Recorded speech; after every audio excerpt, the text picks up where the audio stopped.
The night of June 5, 1944. Somewhere over the coast of France, a transport plane shudders under German anti-aircraft fire. Inside, a young American paratrooper checks his equipment for the first time in his life. Not in training, not in a practice run, but right now, minutes before he has to jump into enemy territory, in the dark. He has never jumped out of a plane before. Not once. Not even in a training exercise. And if the soldiers waiting for him on the ground capture him, and they search his uniform, and they hear his voice, they won't find an ordinary American soldier. They'll find a man who was born less than 100 miles from where he's about to land. A man who used to be one of them. His name was Werner Angress. 7 years earlier, he'd fled this country as a Jewish teenager running for his life. Now he was jumping back into it, in an American uniform, hoping that if he was caught, no one would ask him the wrong question.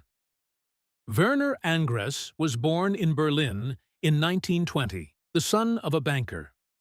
He grew up in a comfortable, assimilated Jewish family, the kind that considered itself thoroughly German first.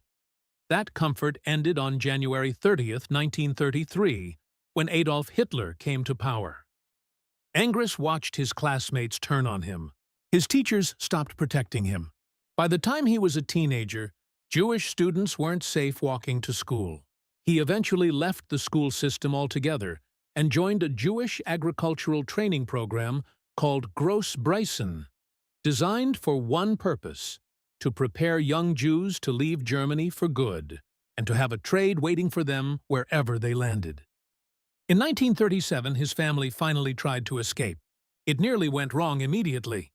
A cancelled flight forced them to split up, and Angress was woken on a train at the Dutch border by Gestapo agents holding an arrest warrant for his entire family. He talked his way past them alone at 17 years old. The family regrouped in Amsterdam, but 2 years later, with war on the horizon, 17-year-old Werner made a choice that would save his life and haunt him for decades. He left his mother, his father, and his 2 younger brothers behind in Europe and sailed alone to the United States. He had no way of knowing if he'd ever see them again. In Virginia, he worked as a farmhand for a Jewish refugee resettlement project. Then, in 1941, he was drafted into the U.S. Army, not as a citizen, but as what the military bureaucracy classified as an enemy alien, because he was still, on paper, a German national. That classification almost became his career dead end. Instead, it became his opportunity. The Army needed native German speakers to interrogate prisoners of war, and it needed them badly. Angress volunteered for the intelligence program at Camp Ritchie, Maryland, and trained as an interrogator alongside roughly 2,000 other Jewish refugees who would become known collectively as the Ritchie Boys. After training, Angress was assigned to the all-volunteer 82nd Airborne Division, despite never having asked to become a paratrooper. He wasn't content to sit that one out. He petitioned the division's assistant commander, Brigadier General James Gavin, for permission to jump into Normandy with the men he'd be working alongside. Gavin granted it. On the night of June 5, 1944, Werner Angress made his first parachute jump of his entire life into German-occupied France, hours before the main D-Day invasion began. His plane took fire on the way in. He was dropped far from his intended landing zone, alone, in the dark, in a country he had once called home and had fled for his life. German forces found him. He was taken prisoner. For the next several days, Werner Angress lived a kind of danger most captured Americans never had to think about. If his captors discovered he was a German-born Jew serving in an American uniform, the outcome wouldn't be a prisoner of war camp. It would very likely be a bullet. He held both his German origin and his Jewish identity behind a mask of silence, giving away nothing for 12 days, until the front kept moving.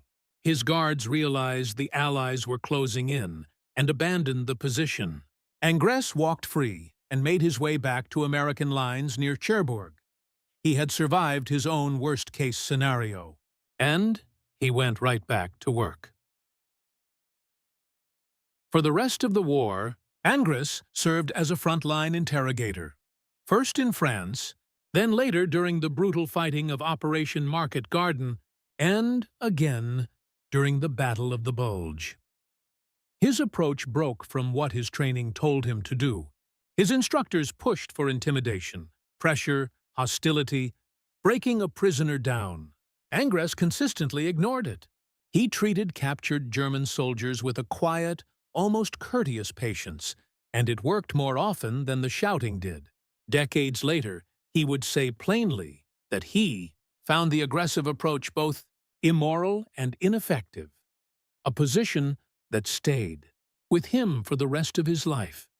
The man who had every reason to hate the uniform in front of him chose, again and again, not to become the thing he was fighting. By May 1945, the war in Europe was nearly over. Angress's division, the 82nd Airborne, was advancing through northern Germany near the town of Ludwigslust. On May the 2nd, soldiers discovered a concentration camp just outside the town. Werberlin, a satellite camp of the larger Neuengamme camp system, built only months earlier to hold prisoners the SS had evacuated ahead of the advancing Allies. It held thousands of people, most of them dying of starvation and disease. Hundreds of bodies lay unburied inside. Angress and 2 other officers went to see it for themselves within hours of its discovery. What he found there, the smell, the piles of the dead, the survivors reduced to skin and bone, stayed with him for the rest of his life. 5 days later, the U.S. Army ordered the townspeople of Ludwigslust, along with captured German officers and generals, to march past the bodies and then attend a formal burial in the town square in full public view. Nearly 200 victims were laid to rest that day, with clergy of 3 faiths presiding. During the ceremony, Angress noticed a German officer, now a prisoner himself, light a cigarette with a show of indifference. Angress asked him to put it out. The officer told him a mere sergeant had no authority to give an officer an order. Angress drew his weapon. The officer put out the cigarette. That day marked exactly 4 years since Werner Angress had joined the United States Army. Later that same month, Angress asked General Gavin for one more thing: permission to go find his family. He hadn't heard from his mother or his 2 brothers since the German invasion of the Netherlands years earlier. He knew almost nothing about what had happened to them. He didn't yet know that his father had been deported to Auschwitz in 1943 and murdered there. Gavin said yes. Angress became one of the first 2 American soldiers to enter newly liberated Amsterdam. He found his mother and his 2 brothers alive.